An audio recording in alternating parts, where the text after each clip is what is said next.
Assalamualaikum warahmatullahi wabarakatuh. Bismillah walhamdulillah wal khairu wasyarru bimasyiatillah. Asyhadu an la ilaha illallah wahdahu la syarika lah. Asyhadu anna sayyidina wa nabiyyana Muhammadan abduhu wa rasuluh. Allahumma fassalli wa sallim ala sayyidina Muhammadin wa ala alihi wa sahbihi wa wala amma ba'du. Para pemirsa yang dirahmati oleh Allah Subhanahu wa Ta'ala, kita berjumpa lagi dalam acara tajam tausiah Jumat Mubarak, yang pada season ini kita mengambil tajuk anak soleh, buah ketapaan kedua orang tua. Berangkat dari sebuah firman Allah Subhanahu wa Ta'ala, a'udzu billahi minasyaitonir rajim. Walladzina amanu wattaba'athum dzurriyyatuhum biimanin alhaqna bihim dzurriyyatahum wama alatnahum min 'amalihim min syai'. Kullu mri'in bima kasaba rahin. Dan orang-orang yang beriman beserta anak cucu mereka yang mengikuti mereka dalam keimanan, kami pertemukan mereka dengan anak cucu mereka di dalam surga, kata Allah. Dan kami tidak mengurangi sedikit pun pahala amal kebajikan mereka setiap orang terkait dengan apa yang dikerjakannya. Surat At-Tur ayat 21. Menilik dari apa yang disampaikan oleh Allah, yang difirmankan oleh Allah Subhanahu wa Ta'ala, jelas sudah bahwasannya tujuan dari sebuah rumah tangga, terjalinnya ikatan manusia dengan sebuah pernikahan, adalah salah satunya adalah waladun sholeh alladzi yad'ulah, yaitu anak yang soleh yang kita harapkan doanya kepada kita. Tidak hanya doa yang akan sampai kepada kita, tapi buah dari ketaatan kita kepada Allah dalam bentuk beribadah, dalam bentuk memberikan nasihat kepadanya, sehingga anak kita menjadi baik. Seumpama bagaimana? Ya, kalau kita meninggal lebih dahulu, kita didoakan dengan anak kita. Bagaimana kalau anak kita lebih dahulu meninggalkan kita? Sedangkan sabda Rasulullah sallallahu alaihi wasallam an Abi Hurairah radhiyallahu anhu qala, "Idza mata ibnu Adam inqata'a amaluhu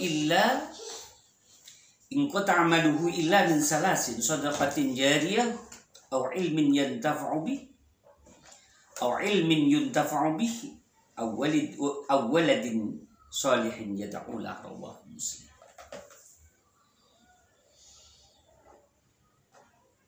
Orang atau ibnu Adam, manusia,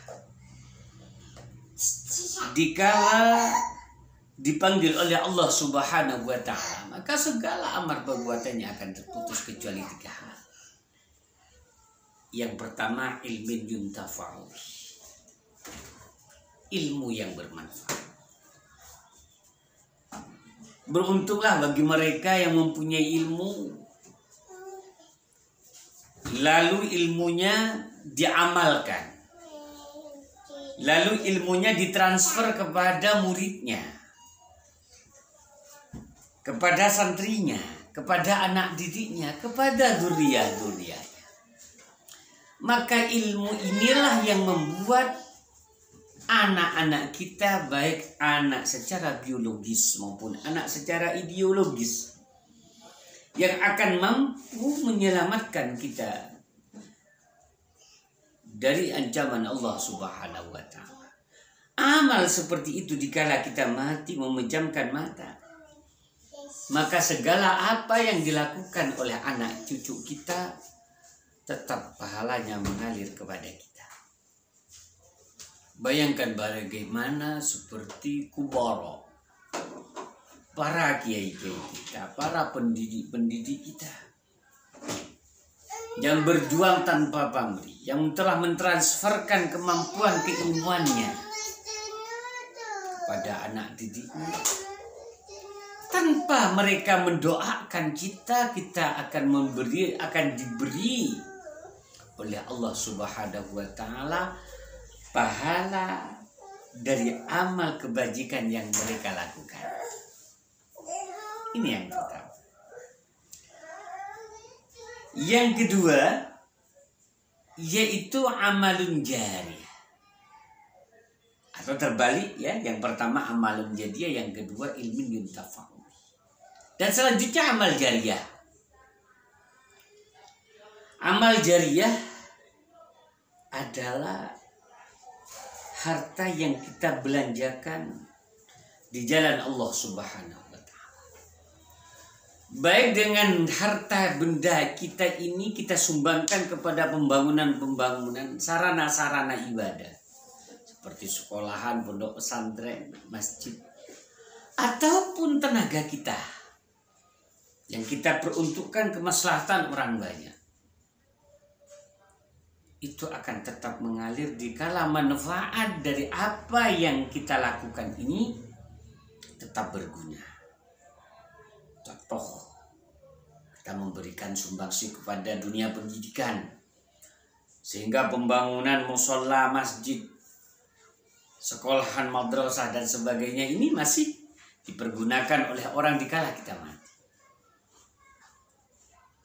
Yang selanjutnya adalah anak yang soleh lah ini, yang senantiasa mendoakan kepada orang tuanya. Doanya akan nyampe kepada kita. Ya, pertanyaan seperti tadi, bagaimana dikala kita sudah mati atau dikala kita hidup anak kita sudah mati? Umpama saya umur 90 tahun, punya anak yang soleh umur 70 tahun lebih dulu meninggal daripada saya.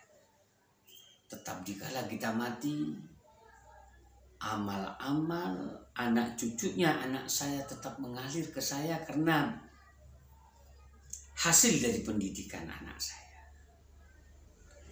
Itulah estafet. Lah bayangkan, bisa kita bayangkan bagaimana manifestasi ulama-ulama besar yang terdahulu, guru-guru kita. Syekhana Khalil bin Abdul Latif, Syekhana Hasim Asy'ari, Syekhana As'ad Samsul Arifin, Syekhana Khalil Yasin, Syekhana Abdullah Syekhal, Syekhana Maimun Zubair. Bagaimana ulama-ulama besar ini pahalanya dilipat gandakan oleh Allah Subhanahu wa taala. Manifestasinya berhasil melahirkan ulama-ulama besar yang mempunyai santri dunia ini. Indah beliau di sisi Allah Subhanahu wa taala. Para pemirsa yang dirahmati oleh Allah Subhanahu wa taala. Maka dari itu timbullah motivasi kepada kita ini, bagaimana cara kita untuk menanamkan nilai-nilai kesolehan itu kepada anak kita. Ada pertanyaan yang kedua, bagaimana kalau saya tidak punya anak?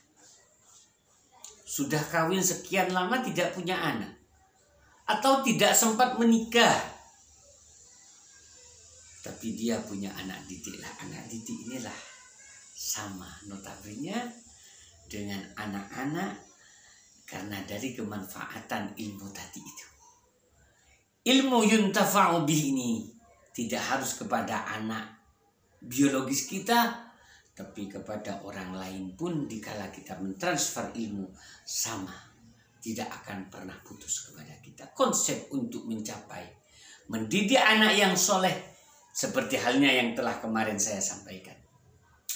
Anak yang soleh tidak pernah lahir dari keluarga yang memberikan nafkahnya dari harta yang tidak halal, yang subhat, apalagi yang haram. Anak yang soleh tidak akan pernah lahir dari sebuah keluarga yang tarikus sholah.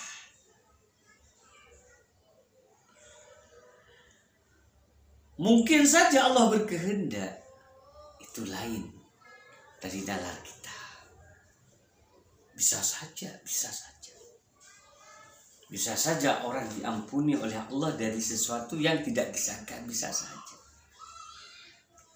Tapi itu dari sekian banyak kemungkinan. Bukan kemungkinan yang sekian, yang sedikit yang bisa kita nalar. Itu adalah hak prerogatif Allah fi'lu mumkinin aw tarkuhu. Namun demikian, garis besar yang telah diberikan oleh Allah Subhanahu wa ta'ala, orang yang makan harta yang subhan, yang haram, maka segalanya ditolak. Kalau ditolak, sulit untuk amalnya diterima. Yang kedua, orang yang memakan subhan, memakan riba, apalagi memakan sesuatu yang jelas haramnya, hatinya akan menjadi keras, sulit untuk mendapatkan ibadah. Artinya, anak yang soleh, orang tua harus memberikan nafkah yang halal, pendidikan yang baik pendidikan secara transfer kepada orang lain, maupun pendidikan yang langsung kita berikan sebagai contoh atau uswah kepada anak kita. Demikian tajam pada Jumat yang barokah ini. Mudah-mudahan sekelumit yang Abi sampaikan mudah-mudahan memberikan manfaat bagi kita semua, khususnya kepada diri saya sendiri.